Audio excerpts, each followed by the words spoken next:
Yes, Kenya. Tamu sana, yes.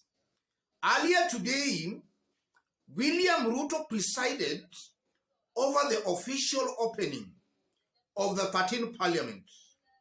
But what caught the attention of very many Kenyans was the presence of Martha Koome.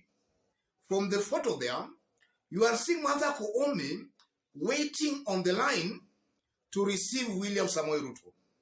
And then on the second photo there, you are seeing Martha Koome Wetangula, King Rigathi Gachagua, and a gentleman there in a waiting room with William Samoei Ruto. Those are photos and incidences that caught very many Kenyans with a lot of surprise. In this video, I want us to dissect those incidences to see exactly what they mean politically. Before we do that, let's have a look at a post some few minutes ago by Senior Counsel Ahmednasir Abdullahi, a very close William Ruto ally. Ahmednasir Abdullahi, Senior Counsel, totally out of order for the Chief Justice and the Deputy Chief Justice to line up with politicians and receive the President outside Parliament. Chief Justice and Deputy Chief Justice must realize they are judges of the Supreme Court and are thus judicial officers. And then on the waiting room, Senior Counsel tweeted this again.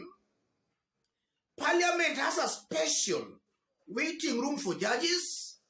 And then you are seeing he's quoting the waiting room. Those are posts by Senior Counsel Ahmednasir Abdullahi some few minutes ago. And I felt they are also important in forming the basis of our analysis and discussion right now. Before we do that, in case you are watching us for the very first time, subscribe, give this video a like. Thank you. God bless you. Yes. If you go through the comments, after Senior Counsel posted that, rather tweeted that, a good majority of Kenyans are in full agreement with the Senior Counsel that Chief Justice is now going rogue. She's really exposing herself very badly, and that's auguring very negatively for the independence and even the perception on the independence of the apex court. Truth be said, ladies and gentlemen, Martha Koome, the Chief Justice, is doing a serious injustice by still holding that office of the Chief Justice. Upon giving the verdict they gave, quite a good majority of Kenyans lost trust and faith in the Chief Justice. And the more she continues holding that office, she's doing a great injustice to that office. She's actually destroying the Supreme Court. David Maraga brought a lot of respect for the apex court.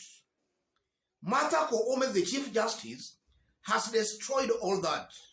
Martha Koome has rendered the Supreme Court a useless court in the eyes of a majority of Kenyans. In fact, the High Court and the Court of Appeal are appearing as more independent than the Supreme Court. While it's the Supreme Court that should be seen and should appear as more independent than the lower courts. We are seeing the reverse here. Yes. If you look at Martha Koome, I'm seeing a rogue Chief Justice. A Chief Justice who is committing impunity without apology.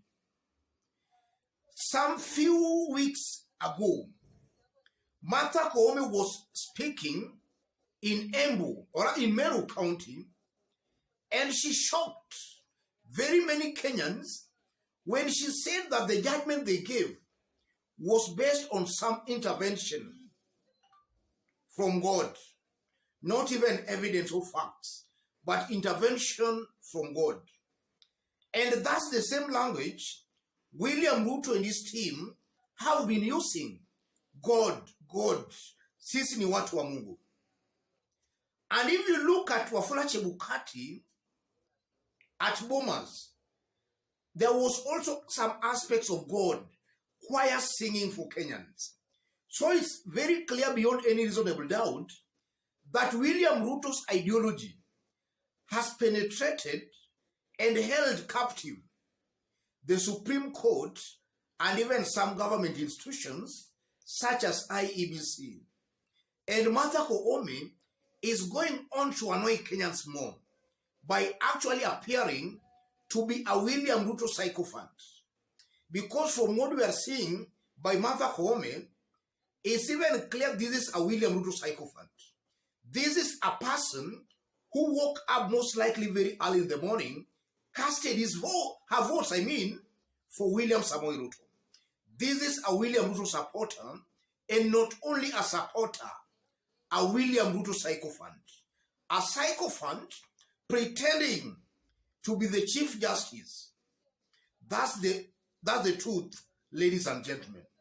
And this is why I still maintain that the best thing for Martha Koome and her bench to do is to resign.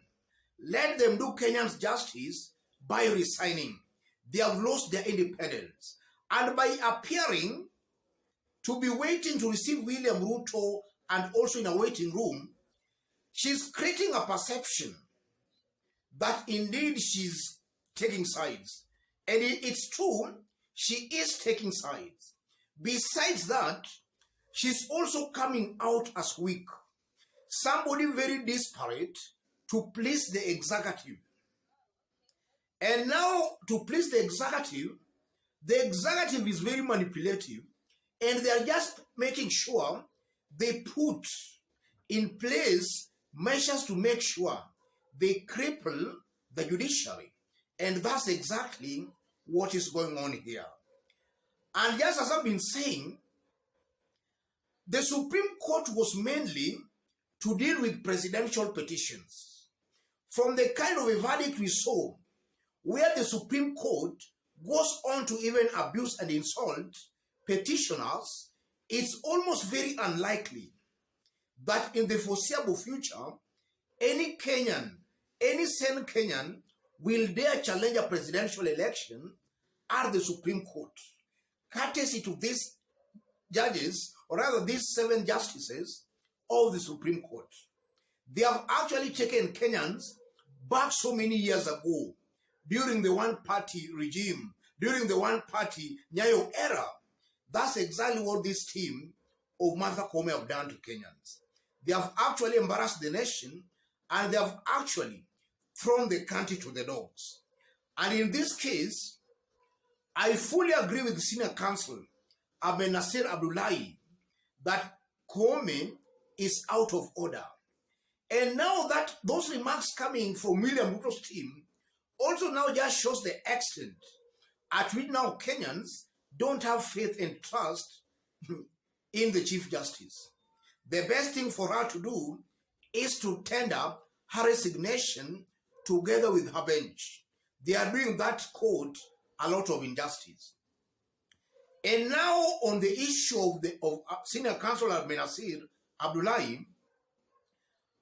I personally believe that Senior Counsel is maybe gaining sanity.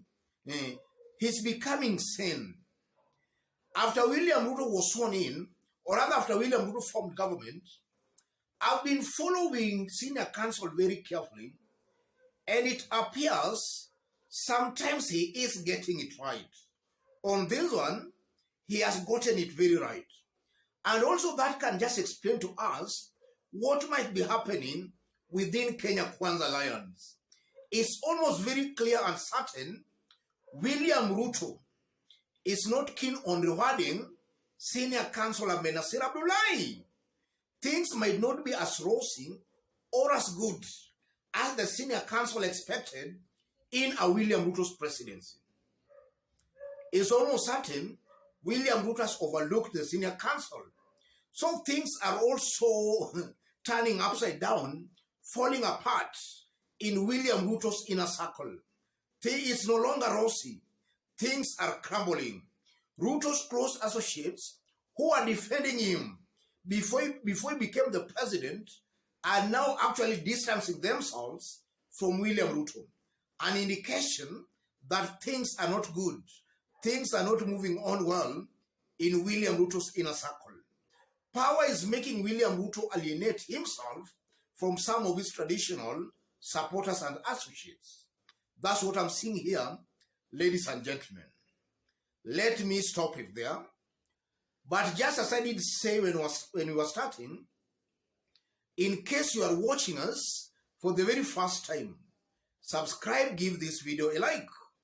To our fans and subscribers here, I'm very much humble, very grateful for the kind of support you are giving me here. God bless you, God bless Kenya.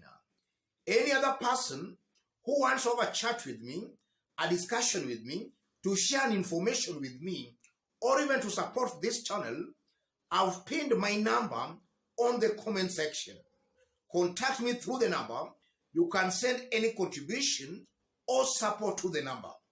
God bless you, God bless Kenya. Let's meet in our next analysis. Thank you.